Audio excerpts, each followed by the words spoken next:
Assalamualaikum warahmatullahi wabarakatuh. Waalaikumsalam warahmatullahi wabarakatuh. Gimana bapak-bapak, ibu-ibu, sehat semuanya? Sehat. Alhamdulillah. Ini kok biasanya kan ibu-ibu semuanya yang hadir, kok bapak kemana ibunya? Ada arisan, Pak. Ada arisan ini dengan Bapak Aziz ya? Iya, Pak. Oh iya. Ibunya siapa biasanya? Ibu Fitri kan ya? Iya, Pak. Iya. Ini dengan Rian ya? Iya. Pak Rian. Ibunya kemana? Anu apa? Istrinya kemana Pak? Arisan juga.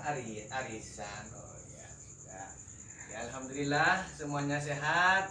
Ibu-ibu juga ada yang hadir. Bapak juga mewakili ibunya pada pertemuan kali ini. Dan kemarin sempat kita sudah bertemu kepada kalian. Kita adakan pertemuan mengenai tentang masalah pengasuhan dan pendidikan anak. Di mana orang tua itu sangat berperan aktif. Jadi harus aktif dan harus erat, kesehariannya harus mendampingi anak. Dan pada saat sekarang ini saya akan sharing dengan bapak dan ibu kalian mengenai tentang masalah anak di usia 12 sampai 13 12 sampai 18 tahun. Jadi pada saat sekarang ini anak banyak perkembangannya di usia 12 sampai 18 tahun. Kira-kira Bapak Aziz, anaknya di usia 12 tahun sampai 18 tahun ini gimana perkembangannya? Di usia 12 sampai 18 tahun. Agak mangkal ya, Pak? Iya, Pak. Iya, kadang kalau disuruh enggak mau. Gimana kalau punyanya Pak Rian? Ya, kalau disuruh mau. Oh, kalau disuruh mau, tapi kalau sekolah kadang ada yang bolos, nakal. Nah, bagaimana cara menyikapi hal yang seperti itu? Oleh karena itu, kita menyikapi anak itu tidak harus dengan cara kekerasan. Oleh karena itu, kita bagi kelompok ya, itu bagian ibu-ibu di sana. Ya, Bu, gimana, Bu? Ya, Siap? Pak, siap. Di sana bagian ibu-ibu, di sini bagian bapak. Kelompok 1 itu adalah bagian ibu, di mana bagian ibu-ibu kira-kira di usia 12 sampai 18 tahun anaknya itu ciri-cirinya seperti apa, Ibu? Emosionalnya sudah labil. Emosionalnya bagus, sudah labil. Terus kemudian biasanya ini kalau usia 12 sampai 18 Agak tahun, pemalu. pemalu. Kadang terlalu cengil juga ada. Terus kemudian untuk yang bapak-bapak ini kira-kira di usia 12 sampai 18 tahun anaknya ini gimana kesehariannya? Apa sering sama bapak, apa sering sama ibu, seperti itu? Sering sama ibu. Kenapa? Kadang kalau sama bapak itu sering dimarahi. Salah dikit dimarahi. Oleh karena itu seorang bapak tidak boleh serta-merta memarahi anaknya. Jadi kita selaku orang tua di usia 12 sampai 18 tahun ini harus semangat untuk merangkul, menasehati. Oleh karena itu di sini ada cara untuk mengurangi perilaku buruk anak di usia itu. Di antaranya adalah menjelaskan akibat dari perilaku buruk. Contohnya anak di sekolah sering tengkar. Kalau sering tengkar, maka kita itu kasih tahu kepada anak kita bahwa kalau tengkar nanti siapa yang mau menemani kalian?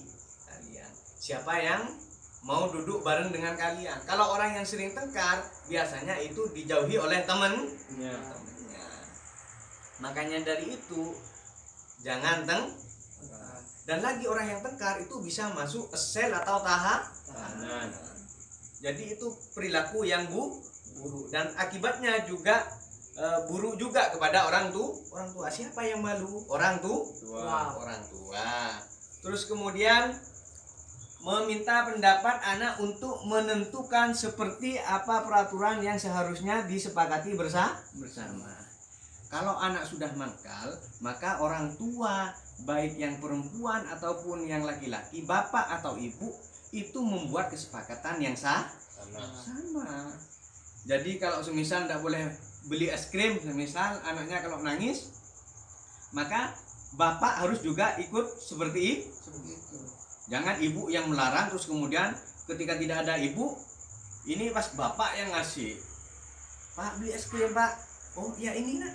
Kalau ibu itu biasanya tidak diperboleh, maka harus satu tujuan terus kemudian satu aturan. Terus kemudian memberikan kebebasan yang disertai dengan tanggung jawab.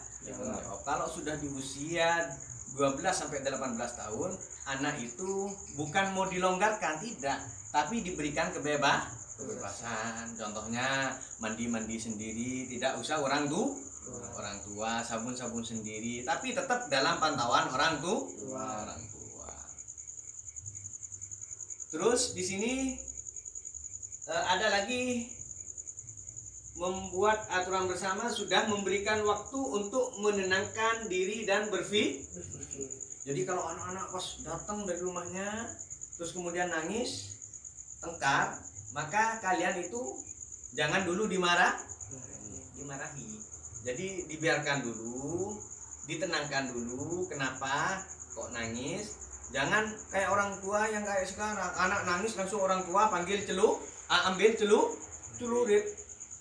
Jadi bukan menyelesaikan masalah, tapi membesarkan masalah. Jadi berarti sama otaknya anak dengan orang tua. Jadi tidak ada bedanya anak dengan orang tua kalau sudah seperti itu. Terus kemudian mengacuhkan tindakan yang tidak berbahaya dan hanya untuk menarik perhatian saja.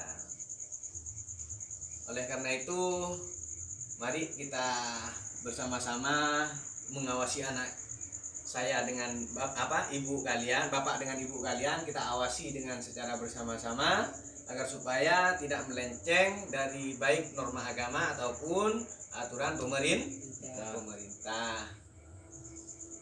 Terus juga ada cara lagi membatasi anak menonton TV. Kadang itu anak berlarut malam nonton TV. Tapi yang saat sekarang ini bukan TV, tapi melainkan HP. Game. Kalau sudah di atas jam 12 malam, HP itu harus diambil. Biar anak itu tidak terbiasa.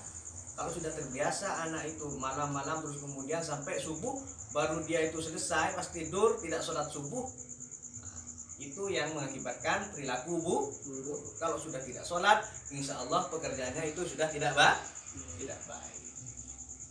Terus membuat lingkungan aman bagi anak-anak kayak saat sekarang ini, karena sudah mulai ramai, tidak seperti dulu. Jalan itu sudah ramai. Jadi anak-anak itu dipantau. Kadang lari-lari dengan tanpa disadari dia itu sudah ada di tengah jalan. Dari saking keterlaluan guyonannya. Terus ada lagi kalau dampak fisiknya, kalau anak itu semisal mangkel terus kemudian sering tengkar, dampak fisiknya nanti diantaranya adalah dia itu akan mengalami kesakitan. Kalau sudah berkelahi, niscaya dia itu ada rasa sakit. Entah itu tangannya yang mukul atau kakinya yang mukul, itu yang berakibat dampak fisik. Yang non fisik, dia itu nanti pemarah. Dikit-dikit kena senggol oleh temannya, padahal temannya tidak sengaja marah. Jadi hal yang seperti itu kita harus memberikan pelajaran kepada anak agar supaya anak itu tidak seperti itu. Jadi dampak fisik dan non fisik itu supaya tidak melekat kepada anak. Ada lagi di sini cara mengurangi perilaku buruk anak, diantaranya adalah kita itu membatasi anak bergaul. Jadi kalau sekiranya pergaulannya itu sudah melampaui batas, maka kita batasi dan kita buat aturan bersama. Baik selaku bapak, selaku dan ibu ini, jadi harus membatasi. Yang asalnya anak itu sering ada di rumahnya teman, keterlaluan mulai dari jam 1 siang sampai jam 1 malam, itu sudah lebih dari batas. Jadi batasi pertemanan. Oleh karena itu di pertemuan ini kira-kira ada yang dimiliki oleh bapak dan ibu putranya, sifatnya ada yang pemalas, Pak Aziz? Ada. Ada ya. Ada yang pemalas, ada. Ada. Terus kemudian yang sering tengkar, Pak Rian ada. Ada. Ya, ada. Punya ibu-ibu, punya anak yang sering tengkar? Ada. Oh iya iya iya, berarti ini sikap sama-sama sudah ada. Pemarah ada? Ada juga. Oleh karena itu mari Bapak dan Ibu sekalian ini selaku tanggung jawab kita terapkan materi ini di rumah masing-masing ya. Jadi bagaimana anak supaya tidak keras, bagaimana anak supaya tidak sering tengkar dan tutur kata yang buruk. Terus kemudian berperilaku yang tidak baik.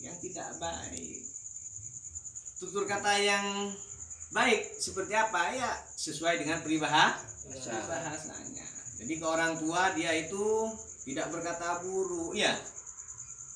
Sikapnya juga kepada orang tua merunduk, kepada guru merunduk. Beda dengan saat sekarang ini Bapak Ibu sekalian. Kadang kepada gurunya dia itu tidak merunduk. Jadi yang pantas kita pelajari, yang pantas kita terapkan, harus kita terapkan nanti bersama-sama di rumahnya ya Pak, Bu? Ya.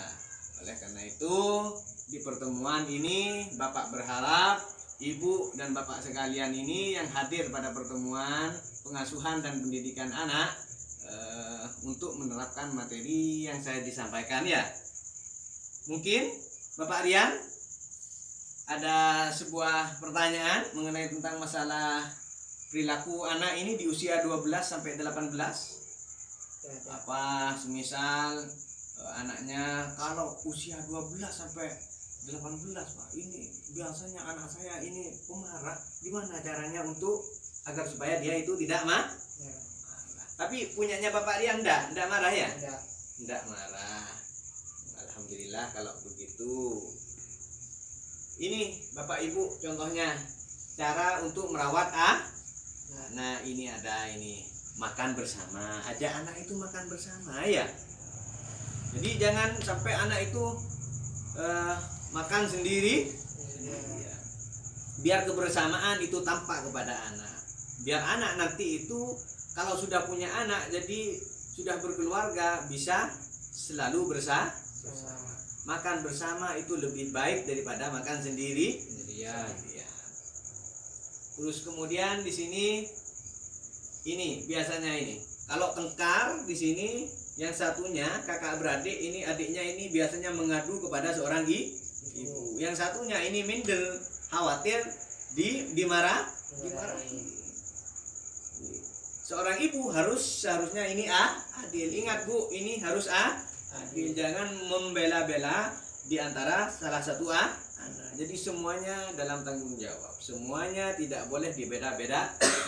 Baik tampan, baik cantik dan lain sebagainya. Terus ini contoh perilaku yang tidak baik di usia 12 sampai 18. Kecanduan nonton TV. Jadi harus dibatasi ini. Ini contohnya. Jadi remote-nya diambil, Pak. Ya, Bu. Iya. Ya. Remote-nya diambil biar anak itu tidur. Nangis ya biasa. Kita kasih nasihat. Nah, ayo istirahat. TV-nya istirahat juga dulu karena panas, Nak. Kalau TV itu sering dihidupin apalagi sampai semalam, nanti ini akan meletup seperti itu. Kasih nasihat yang sekiranya dia itu bisa tidak nonton TV. Terus anak itu di usia 12 sampai 18 kita ajak bermain. Ini gambarnya kan bahagia semua kan ya. Ini ada yang giginya ini yang sudah tampil ini ya, kelihatan. Ini mekar-mekar semuanya. Bukan keluarga yang pemarah. Berarti ini keluarga yang semangat. Oleh karena itu, mari kita terapkan bersama di rumahnya masing-masing ya, Bapak Ibu. Bisa kan? Ya. Semoga pertemuan kali ini bermanfaat. Kurang lebihnya dari saya. Wassalamualaikum warahmatullahi taala wabarakatuh.